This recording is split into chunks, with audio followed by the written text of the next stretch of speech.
आज का हमारा जो मॉड्यूल है वो ITI का जो ट्रेड है ड्रॉट्समैन मैकेनिकल का जो सेकेंड ईयर का जो हमारा मॉड्यूल है, जिसका मॉड्यूल का नाम हमारा क्या है, details and assembled drawing clamping devices milling and shaping.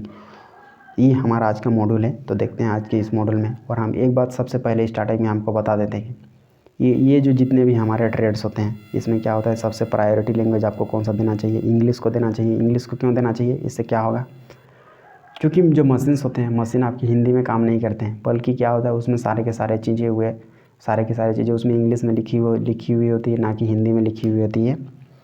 और क्या है, कहीं दूसरे जगह भी आप काम करने चल जाते हैं, चाहे बहुत बढ़िया से बढ़िया कारीगर बन जाने के बाद दूसरे कंट्री में चल जाते हैं। इस कंडीशन में क्या होगा, क्योंकि उस कंट्री का रीजनल लैंग्वेज मतलब वहाँ का जो कंट्री लैंग्वेज जो मदर टंग होगा उसको तो आपको पता नहीं होगा। इस कंडीशन में क्या होगा, इंग्लिश ही आपका फर्स्ट चॉइस हो जाएगा उस कंडीशन में। या तो कहीं कि कोई दूसरा स्टेट आप चल जाते हैं, दूसरा स्टेट मान के चलते हैं आप अभी हिंदी भाषा बोलते हैं, उस टाइप के आपको स्टेट में आप वहाँ पर रहते हैं, मतलब वहाँ के आप निवासी, वहाँ पर आप रहते हैं। इस कंडीशन में क्या होगा, हिंदी तो आपको बहुत अच्छे से पता है, लेकिन क्या होगा जब हम बंगाल जाएंगे, जब हम आंध्र प्रदेश जाएंगे, जब हम कर्नाटक जाएंगे, जब हम तमिलनाडु जाएंगे, जब हम केरल जाएंगे, जब हम महाराष्ट्र जाएंगे, तो इस कंडीशन में क्या होगा, इंग्लिश के साथ जो दूसरा जो लैंग्वेज होता है वो उनका अपना लैंग्वेज होता है, मतलब मराठी होगा। इधर कर्नाटक जाएंगे तो जो कन्नड़ होगा वो लैंग्वेज होगा, केरल जाएंगे तो मलयालम मिलेगा, इंग्लिश के साथ मिलेगा ये लैंग्वेज, इंग्लिश के साथ। और तमिलनाडु जाएंगे तो वहाँ पर जो हमारा तमिल है वो मिलेगा, किसके साथ, कौन से लैंग्वेज के साथ, जो प्राइमरी लैंग्वेज है, मतलब जो हमारा फर्स्ट लैंग्वेज है, ऑफिशियल लैंग्वेज हमारा इंग्लिश जो है, उसके साथ हमारा तमिल लैंग्वेज मिलेगा। और यहाँ पर जब हम आंध्र प्रदेश या तेलंगाना जाएंगे वहाँ पर तेलुगु लैंग्वेज मिलेगा, किसके साथ, इंग्लिश के साथ। उसमें भी इंग्लिश को सबसे प्रायोरिटी दिया जाता है। और जब उड़ीसा जाएंगे वहाँ पर क्या मिलेगा हमको, उसका जो अपना उड़िया जो लैंग्वेज है वो मिलेगा। वो भाषा तो हमको बिल्कुल भी एक भी समझ में बिल्कुल भी आपको नहीं आएगा, क्योंकि उस पर हमने कोई भी बातें हम जानते हैं नहीं। इस वजह से यदि आप चूँकि आप हिंदी भाषी स्टेट से बिलोंग करते हैं, मतलब आप हिंदी भाषा बोलने वाले जो राज्य हैं उनसे आप जब बिलोंग करते हैं, तो इस कंडीशन में आपको वहाँ के बारे जो रीजनल लैंग्वेज है उसके बारे में बिल्कुल भी जानकारी नहीं होती है। और जानकारी भी होती है तो इस लेवल पे आपको जानकारी नहीं होती है कि आप परीक्षा के क्वेश्चंस को वहाँ पर समझ पाएंगे। तो इस वजह से सबसे पहले ज़रूरी बात क्या होती है, चाहे असम चल जाएँ तो असमीज़, ये भी जो असमी लैंग्वेज है, या तो कहेंगे उस जो असम साइड में जितने भी हमारे जो मेघालय, त्रिपुरा, मणिपुर, मिजोरम, ये सब, या आप तो कहें कि अरुणाचल प्रदेश, ये सब का जो अपना लैंग्वेज है ये अलग ही लैंग्वेज है। और उनका ये इंग्लिश के साथ और उनका जो अपना लैंग्वेज वो ऐड करते हैं। इस कंडीशन में क्या होगा, बंगाली होगा। तो इस कंडीशन में आपको वहाँ पर बहुत ही तकलीफ का, बहुत ही समस्या होगी अपना, यदि वहाँ पर आपको जॉब भी लग गया इस कंडीशन में। तो इसलिए ये क्या होता है, कुछ परीक्षा देने जाते हैं तो उस कंडीशन में, क्योंकि उनका जो लैंग्वेज होता है इंग्लिश एक रहेगा और बाकी दूसरा भी लैंग्वेज आपको हो सकता है, क्योंकि वहाँ पर सरकारें इस प्रकार से है, क्योंकि उन रीजनल लैंग्वेज उनका बहुत ही इम्पोर्टेंट रखता है, बहुत ही मायने उनके लिए रखता है। हर जगह आपको हिंदी आपको बिल्कुल भी नहीं मिलेगा, इसलिए आपको बिल्कुल भी ध्यान दे के रखना है। हो सकता है मिले भी और हो सकता है कहीं मिले भी ना। इस वजह से आपको क्या करना है, आपको प्रिपेयर होकर रहना है कि किसी प्रकार का टेंशन ना हो। और इंग्लिश ऐसा लैंग्वेज है इसको आसानी से आप समझ सकते हैं, बहुत ज़्यादा टेंशन लेने की ज़रूरत नहीं पड़ती है।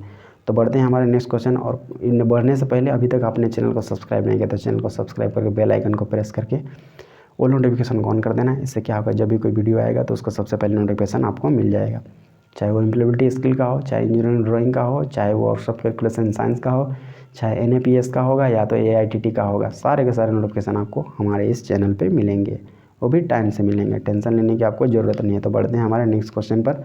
क्वेश्चन हमारा क्या है, how many cutters at a time milling machine can hold. Correct option number A multi cutter, option number A correct option.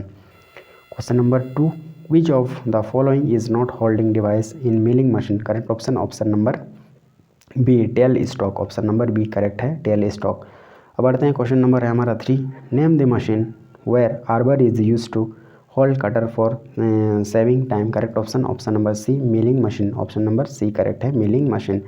अब बढ़ते हैं question number 4, size of the milling machine is given by the dimension and maximum travel in 3 directions of which part, correct option option number D work table, option number D correct है work table. अब बढ़ते हैं question number 5, which bolt is use for holding work directly on milling machine, correct option option number A T bolt.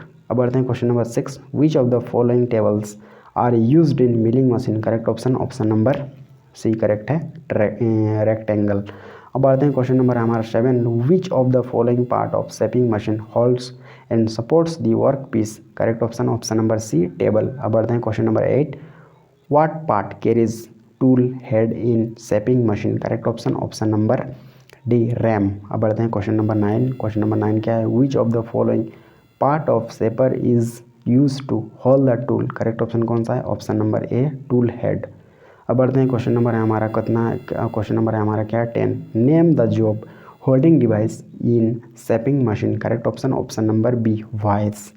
अब बढ़ते हैं question number है हमारा कितना 11, why fixture is used as production device, correct option number C इसका correct है, holds and locate the work piece, correct option number C. जहाँ पर येलो मार्क जहाँ पर दिखेगा वही आपका करेक्ट ऑप्शन होगा, आपको अपना माइंड में सेट करके रख लेना है। अब बढ़ते हैं क्वेश्चन नंबर है हमारा 12, which device is used in shaping machine to hold the cylindrical work piece, correct option number D V block. अब बढ़ते हैं question number 13, which of the following is use to guide the tool and hold the job in mass production, correct option number A jig. अब बढ़ते हैं question number 14, real zig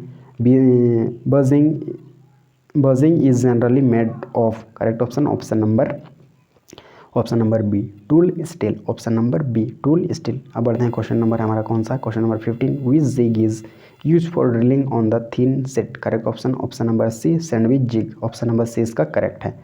अब बढ़ते हैं question number 16, which of the following jig made from a single block of steel to drill small work piece, correct option number D solid jig.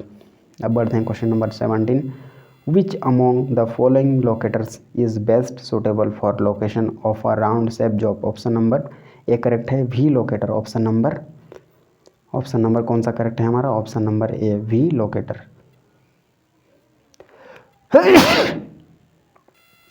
अब बढ़ते हैं question number है हमारा कौन सा, question number 18, what should be the tolerance on jig, correct option कौन सा है 20 to 50% of tolerance on the job, option number B correct है। और इस तरह से इस मॉड्यूल के हमारे सारे क्वेश्चन यहीं पर खत्म हो गए। और अभी तक आपने चैनल को सब्सक्राइब नहीं किया तो चैनल को सब्सक्राइब करके बेल आइकन को प्रेस करके ऑल नोटिफिकेशन को ऑन कर दीजिए। इससे क्या होगा, जब भी कोई वीडियो आएगा, चाहे वो आपके ट्रेड थ्योरी का बोलने का मतलब ये जो ट्रेड थ्योरी है इसका नेक्स्ट मॉड्यूल आएंगे, उसके नोटिफिकेशंस या तो कहीं के वर्कशॉप कैलकुलेशन साइंस के रिलेटेड, या तो कहीं की एम्प्लॉयबिलिटी स्किल के, या तो कहीं इंजीनियरिंग ड्राइंग के, या तो कहीं ITT के, या तो कहीं की आपके NAPS के, कुछ भी हो, सारा का सारा नोटिफिकेशन आपको इसी चैनल पर मिलेगा। और वीडियो को लाइक नहीं किया तो वीडियो को लाइक करके शेयर करना बिल्कुल भी नहीं भूलना है। तो मिलते हैं किसी नेक्स्ट टॉपिक के साथ, तब तक